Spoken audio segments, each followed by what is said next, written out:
Chaos and pandemonium at the presidential inauguration yesterday. Hear how crisis was narrowly averted thanks to the heroic Secret Service agent who dove in front of the strong breeze that could have killed President Biden. From The Onion and Onion Public Radio, I'm Leslie Price, and this is The Topical. The world is an ugly place, and if you're just figuring that out now, then this must be your first time listening. So welcome.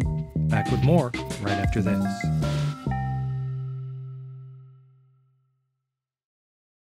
Officially introduce the 46th President of the United States, Joseph R. Biden, Jr. Mr. President, get down. Get down. Everyone get down. Secure the president. Harrowing news out of the nation's capital as we're learning more today about the Secret Service agent who narrowly saved President Biden's life when he heroically dove in front of a strong breeze that easily could have killed Biden. Joining me now is OPR assassination correspondent Marcy Hammond. Hi, Leslie. Yeah, this is a tough day for America. Thank God there are still some heroes out there willing to put their lives on the line. Very true. Now, we haven't seen a president's life in danger like this since George W. Bush choked trying to eat some colorful marbles. What can you tell us about the scene that unfolded? Well, it was chaotic in the moment, with the Secret Service quickly ushering President Biden off the Capitol balcony as the crowd scattered and people desperately searched for the source of the potentially deadly gust of wind. But the man of the moment is Agent Marshall Cole, who dove in front of the breeze just in time to save the president. I managed to speak with him afterwards to get a sense of just how he felt in that moment. It's just instinct. Protect the president. That's what I've been trained to do for years, so when I saw the leaves rustle and felt the breeze pick up, I didn't even hesitate. As you were lying on the ground, hair disheveled, chills washing over you, what was running through your head? I was just worried about the president. I didn't even think to check if I had been hit until he was safe. Thankfully, I was wearing a jacket. Well, I'm sure all Americans share the thankful feeling that this selfless hero is okay. Absolutely, Leslie. Agents on the scene tell me the breeze was 10, maybe 15 miles per hour. By putting his own body on the line, this agent undoubtedly saved Biden's life. That kind of wind could have blown the president's head clean off. Oh, God, please, Marcy, don't talk like that. I'm sorry, Leslie, but it's the truth. People need to know how close this was. The fact that this gust could have left Biden's brain sprayed across the Capitol stairs is just something people need to reckon with. Oof, Jesus. Okay, I guess the question we're left with here, Marcy, is how could something like this happen? How did this breeze even get an open shot at the president? Well, it's a good question. There was a strong security presence, and a perimeter had been set up to stop any insects or high-pitched noises that could have harmed the president. Marshall told me about some of the preparations that were taken. There were dozens of threats on President Biden's life we needed to be aware of. We had 8 agents in place to protect the president from any uneven surfaces, and there was a slippery puddle on the walkover that easily could have done him in. You just can't account for everything. But how did the breeze even get this close? We don't know. It wasn't on our radar, but we are already investigating in hopes of preventing a future disaster. We have evidence that the breeze may have crossed multiple states, possibly from South Carolina, to get here. And there is growing concern that we may have a neo-Confederate breeze on our hands. Good to know the Secret Service is taking this seriously. How has the president fared in all this? Well, he's shaken, but in good spirits. President Biden's certainly aware this could all end at any moment, but mostly he has praised the bravery and professionalism of the Secret Service. While several agents opened fire on the threatening breeze, he was whisked away to a secure underground bunker with no crosswinds, covered with a nice warm blanket, and served a mug of hot cocoa. Given how chilly it was, they had to be safe. Well, we here at OPR wish the president well, and of course we'll be on the front line for what are sure to be 100 more near-death incidents to come. That's OPR's Marcy Hammond. We'll be back in a moment.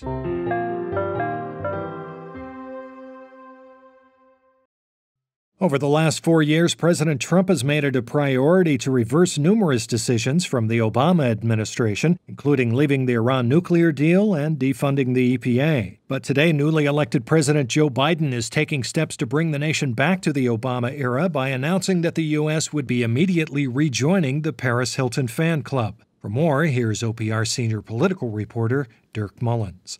Dirk, can you give us a little more context here? Of course, Leslie.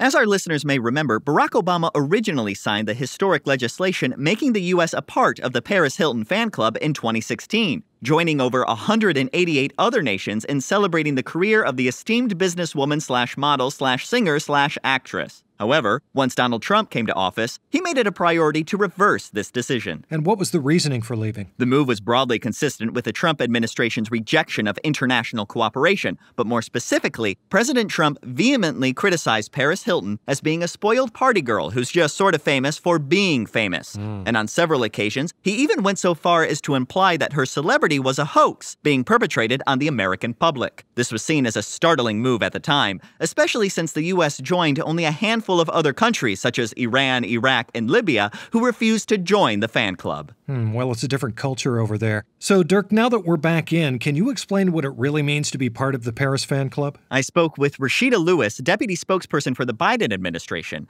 Here's what she had to say. Club membership comes with a series of benchmarks that nations are expected to meet, including a commitment to getting the simple life back on air and making a concrete economic shift towards Paris's lines of perfume and clothing. Interesting. And realistically, how long will it be until the U.S. is officially rejoined? Well, because joining the fan group coalition is set up as an executive agreement, the Biden administration did not need Senate approval and was able to begin the process of rejoining today. But we won't become official members of the Little Hiltons for some time. Here's Lewis again. President Biden has said that he will sign a bill on day one, re-entering the U.S. into the club, as well as sending in a check with all lapsed dues so we are once again a member in good standing. From there are some logistics, such as rejoining the Paris Hilton is My Religion Facebook page and ordering millions of Rest in Peace Tinkerbell throw pillows so every American can honor Paris's pet chihuahua. But we expect to be officially back within President Biden's first month in office. Well, I imagine that has to be good news for those who were upset we left in the first place. Absolutely. Although there are those who feel that merely rejoining the fan club doesn't go far enough.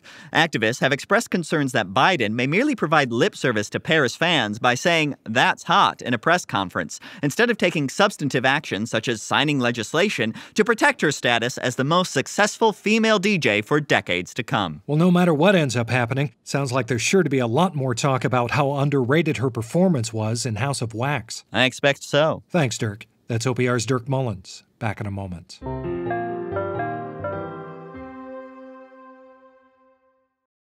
Well, it can be a sensitive subject for many men, but there may be some good news today for those with ED. A brand new startup called Inuus is hoping to help those suffering from erectile dysfunction by sending a ripped, virile man directly to your doorstep to bang your spouse or partner. Here's CEO Dennis Whitaker touting the product's service at a recent rollout to investors. Just open the app on your phones, type in your address, and boom. The next day, you'll receive a discreet, unmarked 7 by 7 foot tall box with a 100% medically certified, thick-haired sex god inside, ready to bang out your partner. Joining us here is OPR senior tech reporter Alan Potts. Hi, Alan. Hello, Leslie. So, Alan, what's the thought process behind this new app? Well, the idea is that traditional ED treatments make you feel shame over your inadequacies and never result in your partner actually feeling sexually satisfied.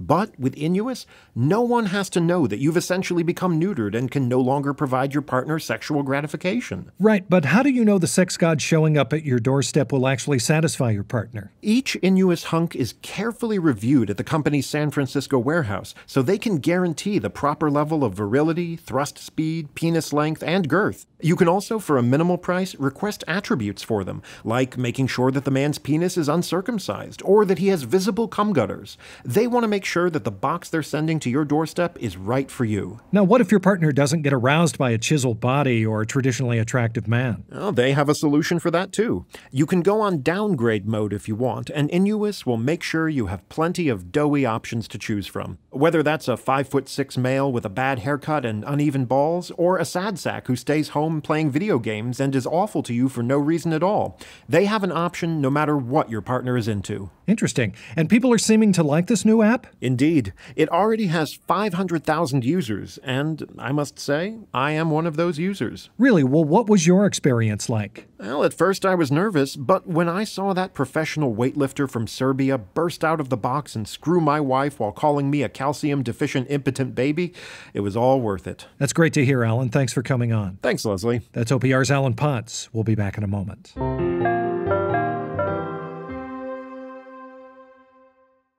Here at The Topical, we think it's important to take a look at positive things happening in the world and share with you some good news for a change.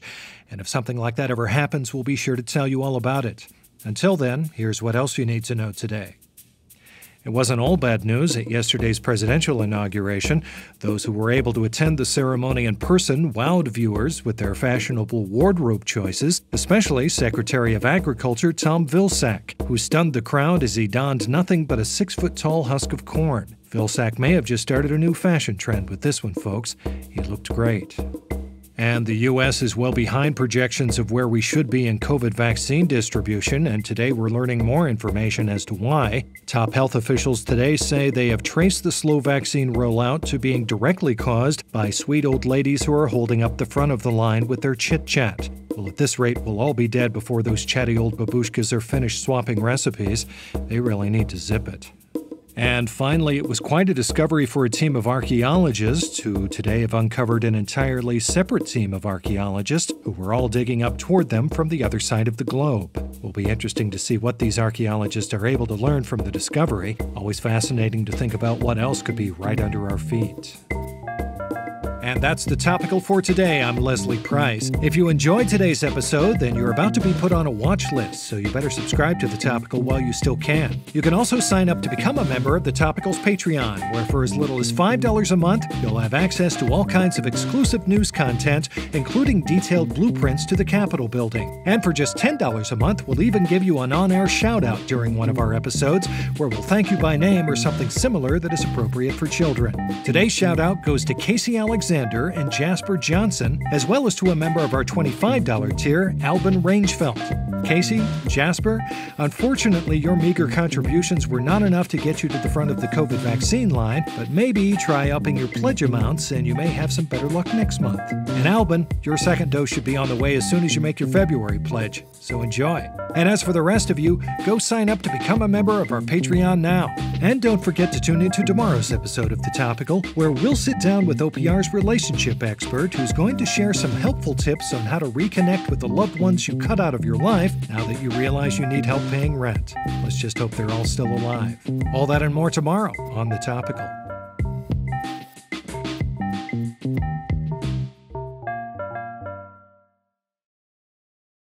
The news doesn't stop just because this YouTube video has. For even more on all the worst things happening in the world right now, listen and subscribe to The Topical on Apple Podcasts, Spotify, or wherever you get your podcasts, you insatiable news freaks.